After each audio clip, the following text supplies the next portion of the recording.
Yeah, absolutely. First of all, thank you very much for having me. My name is Zabi. I'm one of the founders at Bluefin.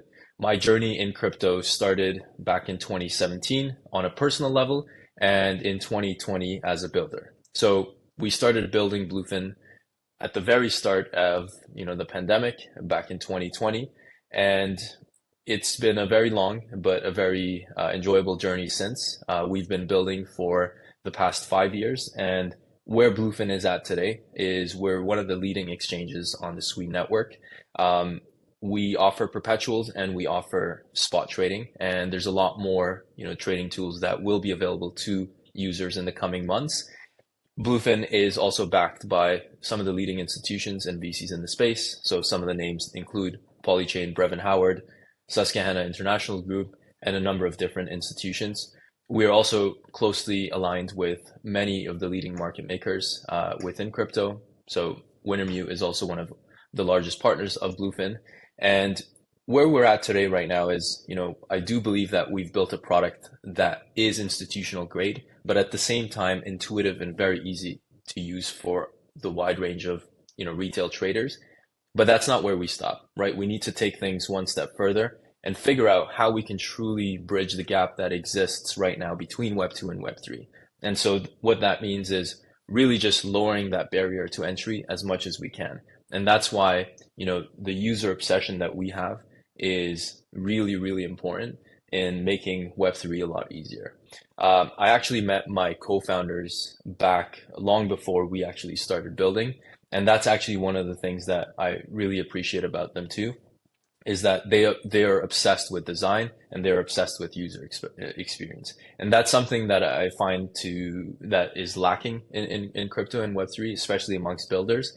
And so, you know, like I said, the past 5 years of building has not been an easy journey whatsoever.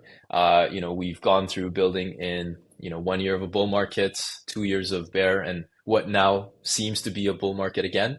And we've hit, many, challenges along the way. One of the first ones that comes to mind is that we actually started as, D-Trade, which was our initial brand, and then, we had to rebrand to Firefly. And then we ended up getting hit with a trademark dispute. And then, of course, we had to make a tough call to rebrand again.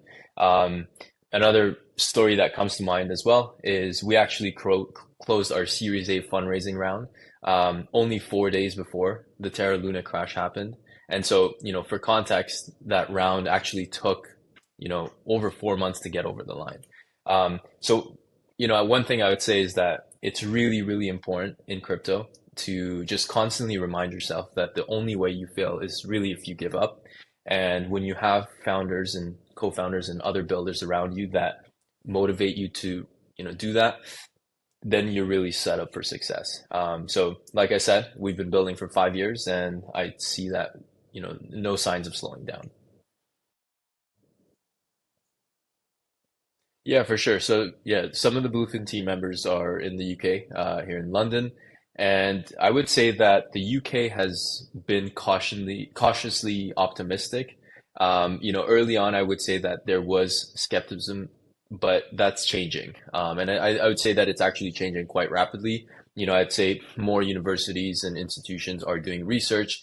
Banks and other fintech companies are exploring integrations. I wouldn't say that it's moving as quickly, as the US, which seem to have picked up pace significantly in recent, months since the new administration. But the UK is building a strong foundation, and long term, I think it will be one of the crypto hubs. So, I think they're definitely moving in the right direction. That's a great question. I mean, perps is where all of the action is. If you look at volumes today or, on any given day, all across DeFi, it's mostly within perpetuals.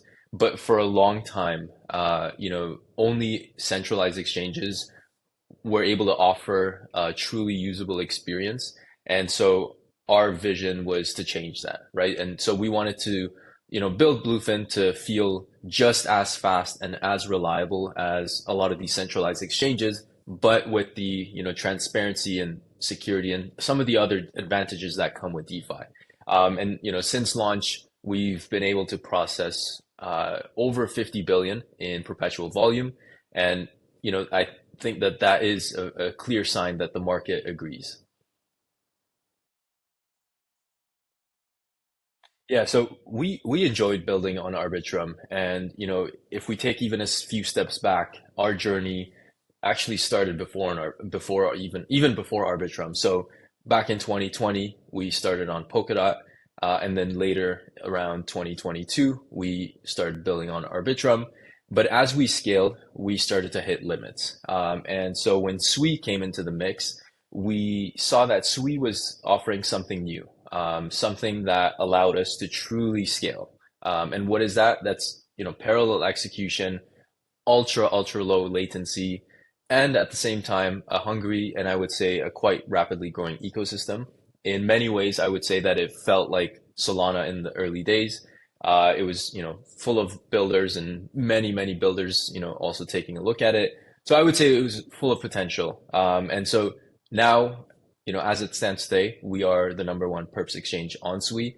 And on the spot side of things too, our exchange is number two, and we are driving well over 50% of the trading volume on Sui. And I still believe that Sui, has a long way to go in having its full potential realized. I think that the obsession that they have around user experience design is really what will allow it to capture a lot more interest from Web 2 than what it currently exists in Web 3 at the moment. Yeah, I'm glad you asked that question. I mean, even if we look at April in itself, it has been a very big month for us. Just last week, we launched Bluefinx, which is the first RFQ system on Sui. So it introduces a whole new primitive for spot trading on the Sui network.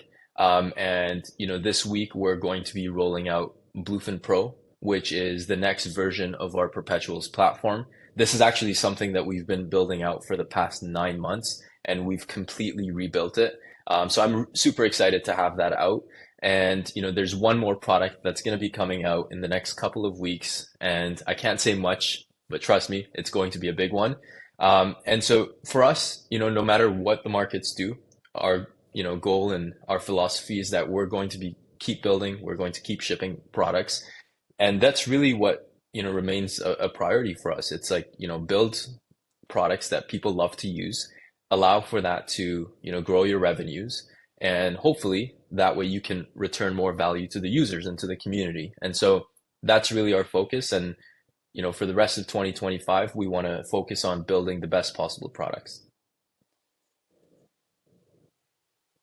That's a good question, and I would say quite an interesting one, because when you look at DeFi today, I would say that despite everything, I would still say that DeFi is still new to many people, and that what that means is that we need to somehow earn confidence through the products that we're building, and everything that DeFi has to offer, right? When you look around security, when you look at transparency, we need to help educate the users and the community that DeFi is the future.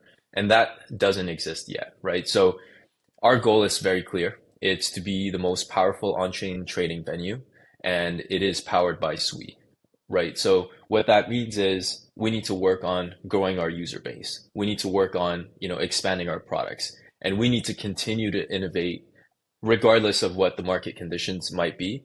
And the only way we can really, bridge that gap that currently exists and that hurdle, I would say, into DeFi is building products that make it very easy for others to use, right?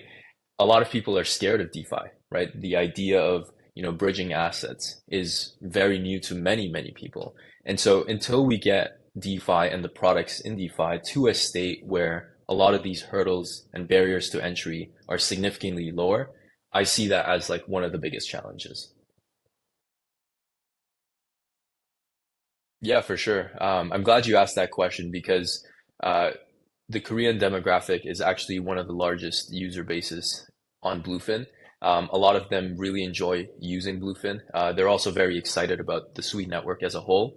And so, given that that is a a very large user base for Bluefin.